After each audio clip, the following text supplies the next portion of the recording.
Welcome folks, welcome to part 1 of 4 of the Let's Talk About the Fight series. Today we'll be talking about Soul Calibur, Tekken, and Dead or Alive.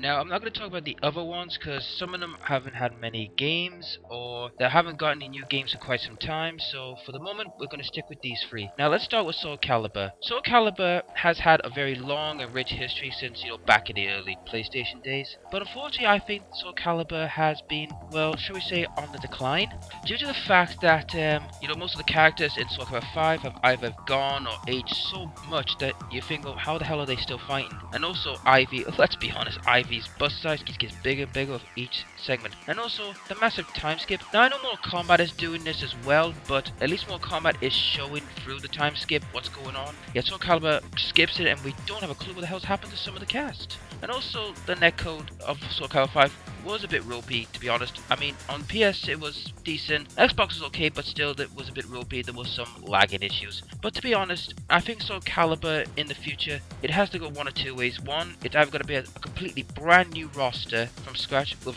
exception to a few old characters, like Nightmare, Siegfried, Anstroth and Ivy, and the rest has to be brand new from the get-go. Or they might do what Mortal Kombat's done and Street Fighter's done, reboot the franchise. Now if they reboot the franchise, it would have to redo everything from scratch and brand new series, which could be a good thing or a bad thing, I don't know, but we'll have to wait and see how things turn out. I hope this is not the case, but we'll have to wait and see. Also, the other good thing about Soul Calibur is you can create your own characters for multiplayer, and that is a good thing. And I'm hoping the other, games, follow that kind of style. I know Mortal Kombat did it in Armageddon, but to be honest, it was a bit, dodgy, but it was good for what it is. And I hope that Soul Calibur keeps that if they either do another game or reboot the franchise. I hope so, but we'll have to wait and see. Next is Dead or Alive. Now, Dead or Alive has had a very long and very controversial history. As many of you might know or not know, that Tamanko or Koi, or whatever you want to call them, was about to shut down back in the early 90s, and what saved them was Dead or Alive's boob motion. Yes, you heard me, boob motion. I'm surprised, but hey, what can you expect? And to be honest with you, that's kept them in business, and Dead or Alive has had a long, good history. But unfortunately, Dead or Alive, in my view, I think, like Soul Calibur and like some other fighting games,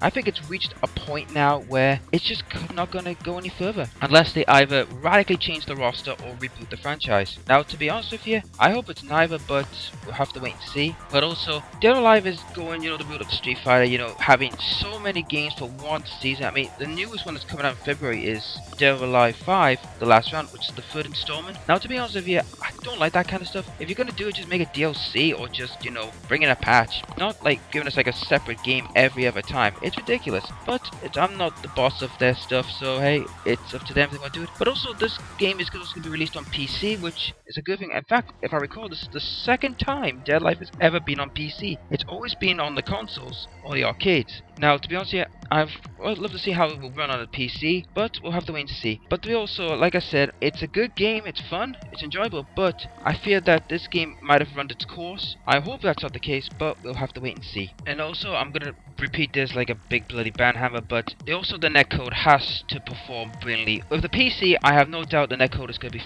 phenomenal, but on the consoles, I'm not totally convinced, because, even though Killer Instinct has the best netcode, in fact it's freaking phenomenal, I'm not sure about the others if they've caught up yet or not. We'll just have to wait and see. And I hope they do have a good netcode to make the enjoyable experience of this game. And we have Tekken. Now Tekken 7 has been announced and it's only in the arcades at the moment, but I'm sure it's going to be on the PS4 and the Xbox One. So we're going to have to wait and see how that will turn out after it's, it's a arcade launch. But like the others, I don't know how the story is going to progress. I mean, by the looks of the trailer that I've seen, I think the storyline is like the same with the same old characters, but that was only announced of one new character. Now, I know it's in early development for the consoles, so we're gonna have to wait and see how that performs. But to be honest, I hope that's not just like only one new character out of a potential like bigger roster. Because if that's the case, then I don't see the point in having a Tekken 7, only just to keep up with the rest of the boys.